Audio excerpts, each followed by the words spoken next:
On September 23, 1998, something happened that should have changed finance forever. 14 of the most powerful banks in the world walked into a room at the Federal Reserve Bank of New York. They were not there to celebrate. They were there to prevent the end of the financial system as they knew it.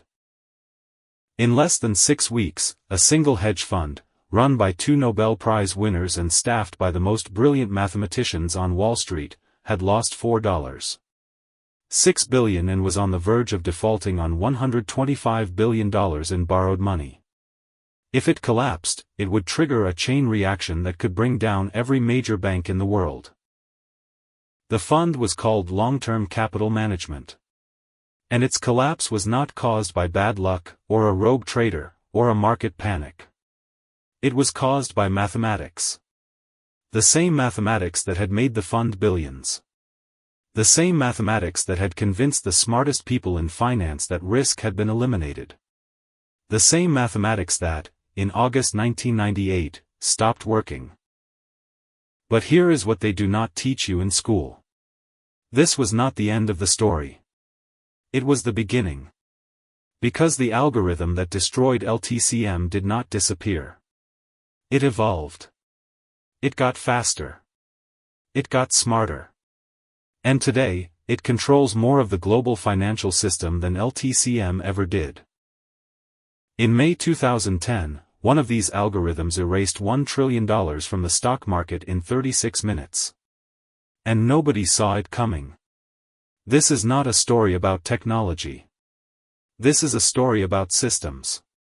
About what happens when you build a machine that works perfectly, until it does not. And when it stops working, it does not fail slowly. It fails in seconds. Long-term capital management was founded in 1994 by John Meriwether, a legendary bond trader from Salomon Brothers. But what made LTCM different was not Meriwether. It was the people he brought with him. Myron Scholes and Robert Merton. 2 Nobel Prize-winning economists who had literally invented the mathematical formulas that modern finance is built on. The Black-Scholes model. The foundation of derivatives pricing. If you have ever bought an option, or hedged a currency trade, or priced a bond, you have used their work. And they were about to use it to create what they believed was a perfect machine. The strategy was simple. LTCM would find tiny pricing inefficiencies in global markets, bonds that were slightly overpriced in one country and underpriced in another, for example, and exploit them. The profits on each trade were small. Fractions of a percent. But if you did it thousands of times, with billions of dollars, those fractions added up. This was called convergence arbitrage. The idea was that markets always correct themselves. If 2 identical bonds are trading at different prices, eventually they will converge to the same price. LTCM would buy the cheap one, sell the expensive one, and wait for the market to catch up. The risk, they believed, was zero. Because the math said so. And for 4 years, the math was right. LTCM returned over 40% annually in its first 2 years. By 1997, it had $7 billion in capital and had borrowed an additional $125 billion from the largest banks in the world. It was leverage of 30 to 1. For every dollar LTCM owned, it was trading with $30 of borrowed money. The banks did not care. They trusted the math. They trusted the Nobel Prize winners. And they trusted that LTCM had eliminated risk. Why did they believe this? Because LTCM's models were based on history. They analyzed decades of market data and calculated the probability of extreme events, crashes, panics, liquidity crises. According to their models, the chance of losing more than 20% of capital in a single month was less than 1 in a billion. The system was designed to be invincible. And for a while, it was. By early 1998, something began to change. The markets that LTCM traded in, government bonds, currencies, derivatives, were becoming crowded. Other hedge funds had copied LTCM's strategy. The tiny inefficiencies that LTCM exploited were getting smaller because more people were trading them. Instead of reducing risk, LTCM did the opposite. In December 1997, the fund returned $2.7 billion to investors. But it did not reduce its positions. It kept the same trades, with the same borrowed money. The effect was to increase leverage even further. By the spring of 1998, LTCM's leverage had risen to nearly 50 to 1. It was now trading with $125 billion on just $5 billion of capital. Then, in May and June, the fund began to lose money. Not catastrophically. Just -6.42% in May. Then -10.14% in June. Small losses. But losses nonetheless. In July, Salomon Brothers, one of Wall Street's biggest arbitrage traders, announced it was exiting the business. This meant that billions of dollars of positions, similar to LTCM's, would be liquidated. And when those positions were sold, prices would move against everyone else holding the same trades. LTCM's partners knew this. They discussed reducing risk. But they did not act. Why? Because the math still said they were right. The market would correct itself. Prices would converge. It was just a matter of time. They believed in the system. And the system had never failed them. On August 17, 1998, Russia defaulted on its debt. This was not supposed to happen. Russia was not a major part of the global economy. Its bonds were a small fraction of LTCM's portfolio. According to the models, a Russian default should have had minimal impact. But the models were wrong. What the models did not account for was panic.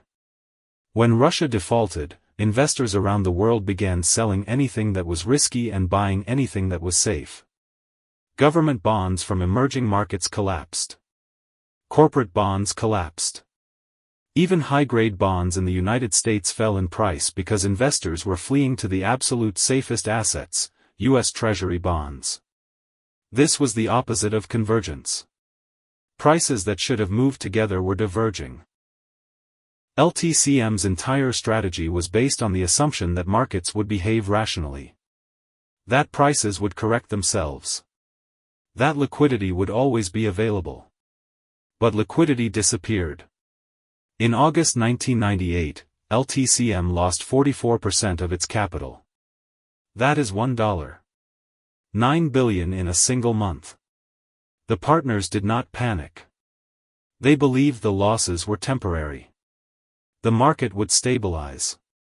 The math would reassert itself. They sent a letter to investors on September 2 explaining the losses. They asked for patience. They asked for capital. But by then, it was too late. On September 21, 1998, 2 days before the bailout, LTCM had less than $600 million in capital left. It owed $125 billion. If the fund defaulted, every bank that had lent it money would face massive losses. And because those banks had lent money to each other, and to other hedge funds, the losses would cascade through the entire financial system. The Federal Reserve understood this. On September 23, they organized a meeting at the New York Federal. 14 banks agreed to inject $3.6 billion into LTCM in exchange for control of the fund. It was not a government bailout. It was a private rescue. But it was orchestrated by the central bank because the alternative was too dangerous to contemplate. LTCM's partners were allowed to keep running the fund, but with no bonuses and minimal salaries. They spent the next year liquidating positions. By the end of 1999, the fund was closed.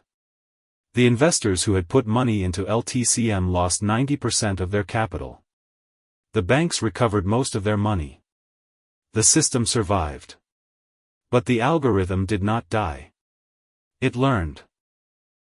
Now, here is what should terrify you. The same pattern is happening again. But this time, it is faster. And it is invisible. On May 6, 2010, at 2:45 in the afternoon, the U.S. stock market lost $1 trillion in 36 minutes.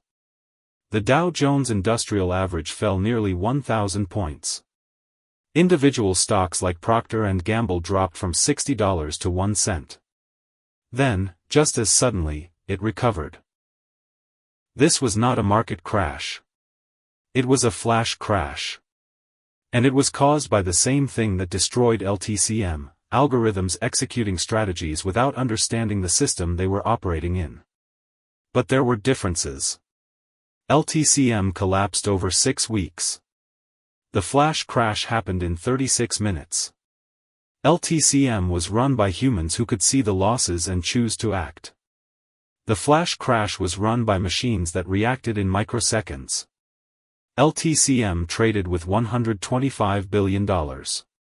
Today, high-frequency trading firms process orders worth trillions of dollars every day. Here is the pattern. In 1998, LTCM used mathematical models to exploit tiny inefficiencies in bond markets. In 2010, high-frequency trading firms used algorithms to exploit tiny inefficiencies in stock markets. In 1998, LTCM increased leverage because the models said it was safe. In 2010, HFT firms increased speed because the algorithms said it was profitable. In 1998, when the market moved against LTCM, liquidity disappeared and the fund could not exit its positions. In 2010, when the market moved during the flash crash, HFT firms withdrew from the market and liquidity disappeared. The trigger in 1998 was a Russian default. The trigger in 2010 was a single institutional investor selling $4.1 billion in futures contracts using an automated algorithm. In both cases, the system amplified the problem. But here is the critical difference: we know what happened to LTCM because humans were making the decisions and those decisions were recorded. We still do not fully understand what happened in the flash crash because the algorithms were operating faster than human comprehension. Today, high-frequency trading firms can execute orders in less than 400 microseconds. That is 1,000 times faster than a blink of an eye. Some firms now operate in nanoseconds, billionths of a second. The global HFT market was valued at $10.36 billion in 2024 and is projected to reach $16.03 billion by 2030. These firms account for more than half of all equity trading volume in the United States. They provide liquidity. They narrow bid-ask spreads. They make markets more efficient. But when the market moves against them, they do the same thing LTCM did: they stop trading. And when they stop, the market has no liquidity. This is not a hypothetical.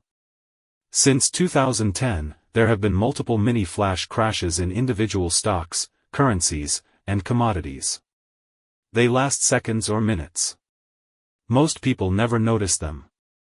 But each time, the pattern is the same: algorithms react to a price move, withdraw liquidity, and amplify the crash.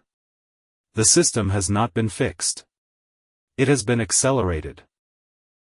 So what happens when the next crash comes? Not if. When. Because the mathematics that govern these systems are the same mathematics that governed LTCM. The assumptions are the same: that markets are rational, that liquidity will always exist, that extreme events are rare. But extreme events are not rare. They are the norm. LTCM's model said the chance of losing 20% in a month was 1 in a billion. It happened in August 1998. The models behind the flash crash assumed that the market could absorb a large sell order without breaking. They were wrong. The next time, the crash will not last 36 minutes. It might last 36 seconds. And by the time humans understand what is happening, the damage will be done. Who will be affected? Anyone with money in the stock market. Anyone with a pension fund. Anyone with a retirement account. Because when the algorithms stop trading, your broker cannot sell your stocks. There is no one to buy them. What can you do? The rational answer is to understand that the system is fragile. That the markets are not as stable as they appear. That the same forces that destroyed LTCM are now operating at speeds that make human intervention impossible. But most people will not act. Because the system still works. The markets are at all-time highs. The algorithms are profitable. And the people who run these systems believe, just as the partners at LTCM believed, that they have eliminated risk. They have not eliminated risk. They have hidden it. And when hidden risk is revealed, it is revealed suddenly. The professor in our story tried to prove that a hidden algorithm was manipulating markets. He was right. But the system did not want to be exposed. It used its own tools against him. That is the real lesson of LTCM. And the flash crash. And every crisis that will come after. The system protects itself. Until it cannot. The choice is yours. The timeline is closing.